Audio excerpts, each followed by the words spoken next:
As we're walking through this 5th week of the Red Letter Challenge, all about giving, there's been one verse that keeps popping up into my head. It's the words of David from Psalm 20. David writes, "Some trust in chariots and some in horses, but we trust in the name of the Lord our God." David's really begging at a question. What are those things in our life that we look to give us peace? What are those things in life that we look to give us security? What are those things that we look at in life and go, this is the thing that's going to make me feel like all is right, all is well in the world, like I'm taken care of?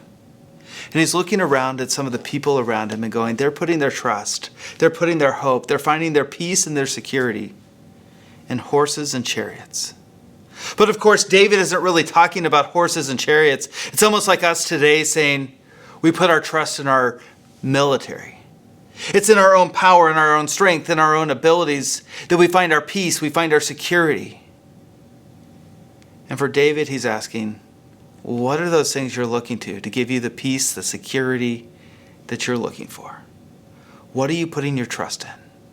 And the invitation of David is to put our trust in God. As I hear these words, I can't help but be reminded of when Moses was talking to the people of Israel in the book of Deuteronomy. They were getting ready to go into the promised land.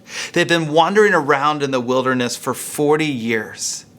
And he commands them as they go in that when they make fields, when they plant fields, when they plant and they harvest, they're supposed to give the first 10% to God. Now we look at this and go, okay, well that makes sense. But think about this with me. The people he's talking to in this moment are people who have never planted a thing in their entire life. They've never gone to the grocery store to get food. Every morning they've woken up, walked out of their tent, and their food for the day is sitting right there. Every meal they've ever had has been manna. And now their life is going to be completely different. For the first time in their lives, they're going to have to grow their own food. They're going to have to get their own food. God's not just going to give them their food, but he's going to make them work for it by planting crops. And he says, I want you to take those crops that you grow, and I want you to give me the first 10%. Now think about this with me. If they give God the first 10%, what could happen after they've given that first 10%?